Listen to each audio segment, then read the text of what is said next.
నాకు అవకాశం ఇస్తే నేను రుజువు చేస్తా. దేవుణ్ణి ఎవరైనా గెలవగలరా? ఇప్పుడు సాతాను అంటున్నాడు కదా, లేదు ప్రభువా, నేను రుజువు చేస్తాను, అతడు నీ ముఖము ఎదుటనే దూషించి నిన్ను విడిచిపోవును. ఇది మొదటి అధ్యాయంలో సాతాను చెప్పిన మాట, 11వ వచనంలో. నీవు ఇప్పుడు నీ చెయ్యి చాపి అతనికి కలిగిన సమస్తమును మొత్తిన ఎడల, అతనికి కలిగిన సమస్తమును మొత్తిన ఎడల. అర్థమవుతుందా దేవుని బిడ్డలారా? ఏం చేయాలంట? సాతాను ఏం కోరుతున్నాడు? మొత్తాలి. వాణ్ణి మొత్తితే, వాణ్ణి మొత్తిని ఎడల అతడు నీ ముఖము ఎదుటనే దూషించి నిన్ను విడిచిపోవును. ఇది సాతాను చెప్పిన మాట.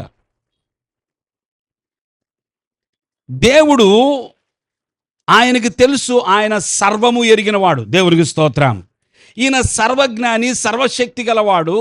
ఇప్పుడు సాతాను నిజంగా దేవునితో పోటీ చేసే అంత స్థాయి కాదు అసలు.